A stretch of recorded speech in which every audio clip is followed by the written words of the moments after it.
तो दोस्तों नमस्कार। हिंदी क्लासेज बाई आदर्श में आपका स्वागत है।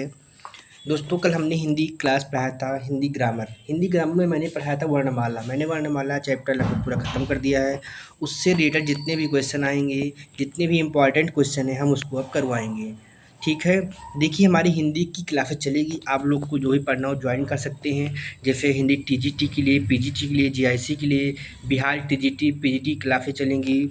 इसके साथ साथ जितने एग्ज़ाम है, पुलिस का, लेखपाल का, जितने भी एग्ज़ाम्स में हिंदी आती हैं सबके लिए निःशुल्क पूरा कंप्लीट कोर्स पढ़ाया जाएगा यूट्यूब पर ही फ्री में। ठीक, इसलिए आप में से जिसको भी जुड़ना हो ज़्यादा से ज़्यादा जुड़िए। हिंदी टीजीटी क्लास हो गया, जैसे पीजीटी क्लास हो गया, इसमें हम पूरा हिंदी साहित्य मतलब पूरा सिलेबस ही यूट्यूब पर पढ़ाएंगे एकदम मुफ्त में।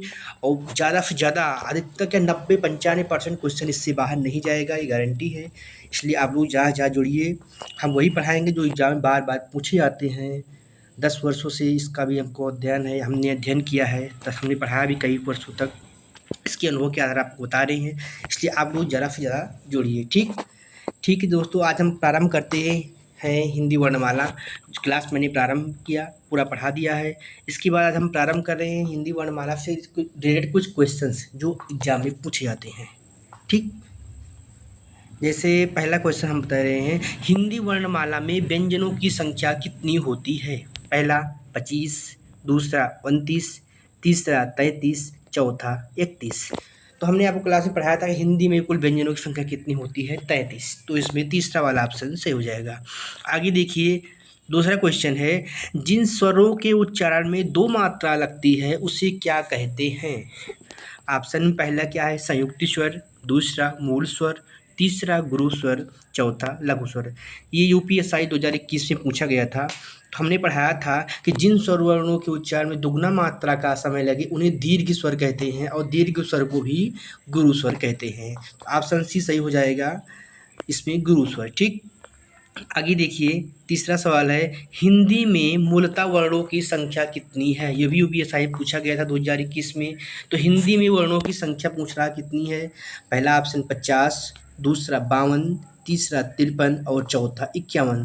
इसमें हो जाएगा ऑप्शन बी, हिंदी में वर्णों की संख्या कितनी होती है? 52। बहुत इंपॉर्टेंट क्वेश्चन, बार बार एग्जाम में पूछे जाते हैं ये प्रश्न। अगला है, प्रयत्न के आधार पर ला किस प्रकार की ध्वनि है? देखो हमने इसको पढ़ाया था, ला को क्या कहते हैं। देखिए ला, पहला ऑप्शन है उच्छिष्ट, दूसरा पार्श्विक, तीसरा प्रकम्पित, चौथा संघर्षहीन। तो इसमें बी ऑप्शन हो जाएगा, ला को हम पार्श्विक वर्ण कहते हैं। ठीक, चलिए ठीक है, आगे देख लीजिए आप लोग। अगला है, किसका उच्चारण स्थान दंत है? ठीक, मतलब दंत किसका उच्चारण स्थान है, ये भी यूपीएसआई में पूछा गया था। तो पहला ऑप्शन है पा, दूसरा ना, तीसरा गा और चौथा चा। देखिए दंत में क्या आता है, हमने पढ़ाया था वर्णमाला पढ़ाते समय, इसका ट्रिक मैंने क्या बताया था, लित लसा नाम दंता, जिसमें ली और ली आएंगे, और ता वर्ग ता था दा धा और ना, ये सब किसके अंतर्गत आएंगे? किसके अंतर्गत आएंगे? दंत के अंतर्गत। इसमें ऑप्शन बी हो जाएगा ना। आगे देखिए, ज्ञा किन वर्णों के योग से मिलकर बना है? पहला ऑप्शन है आधा जा प्लस या, बी में है जा प्लस आधा ना या, सी ऑप्शन है जा प्लस या, और डी ऑप्शन है जा प्लस धा।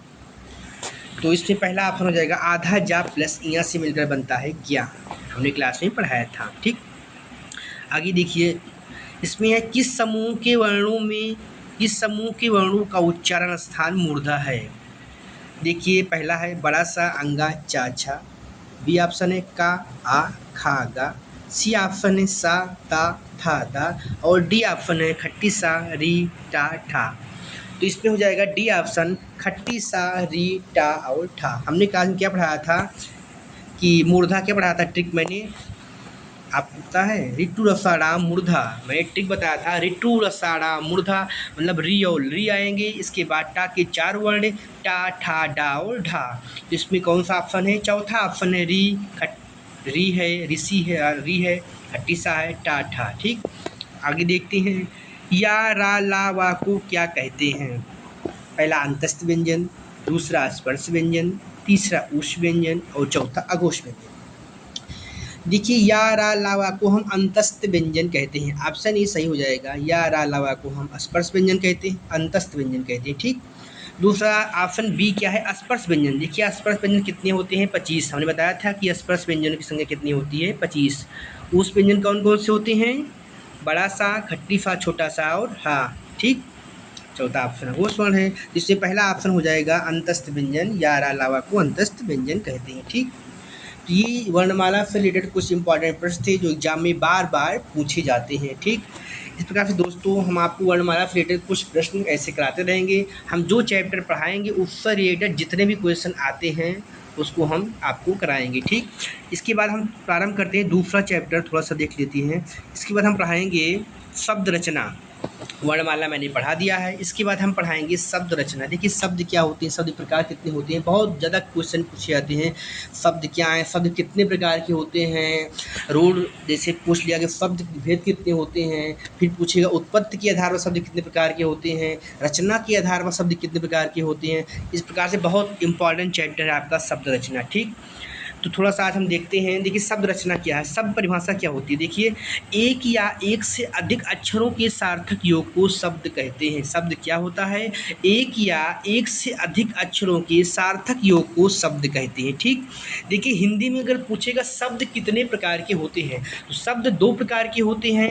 पहला सार्थक शब्द, दूसरा निरर्थक शब्द। जब ये क्वेश्चन पूछेगा कि शब्द कितने प्रकार के होते हैं, तो शब्द बताना है दो प्रकार के होते हैं। पहला सार्थक शब्द और दूसरा निरर्थक शब्द। इसमें यह भी पूछ सकता है कि प्रयोग या रूप के आधार पर शब्द कितने प्रकार के होते हैं, तब भी आप बताएंगे दो प्रकार के होते हैं, सार्थक या निरर्थक शब्द। या ऐसे क्वेश्चन पूछेगा हिंदी वर्णमाला में शब्द कितने भेद हैं, तो दो भेद होते हैं, पहला सार्थक शब्द और दूसरा निरर्थक शब्द।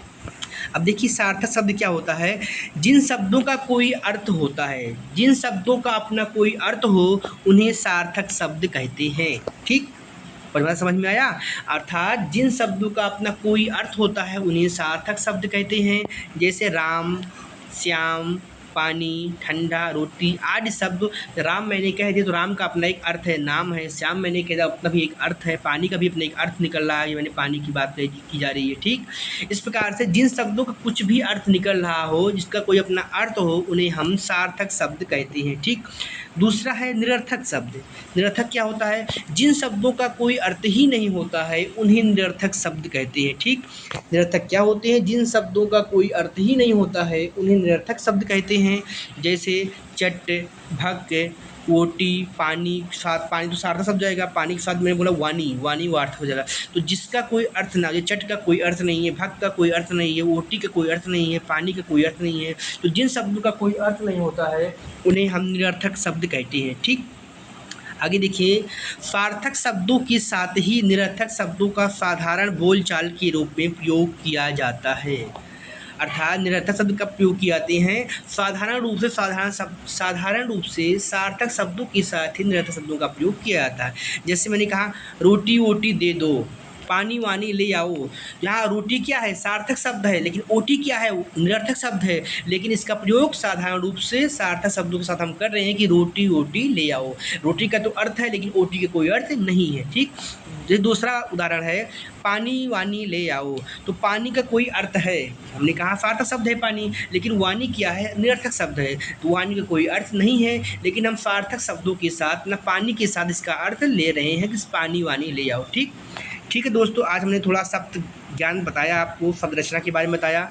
इसके आगे हम क्लास पढ़ाएंगे, आप लोग ज़्यादा जुड़िए और हमारी क्लासें चलेंगी। आप लोग को जो भी पढ़ना हो, टीजीटी, पीजीटी या नेट, जीआरएफ हिंदी के लिए जितने एग्ज़ाम्स हैं, पुलिस के, एसआई के, अदर स्टेट के एग्ज़ाम, जितने भी एग्ज़ाम में हिंदी आती है उसके लिए पूरा कोर्स हम फ्री में पढ़ाएंगे।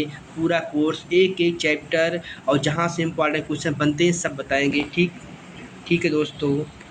Okay, thank you for watching.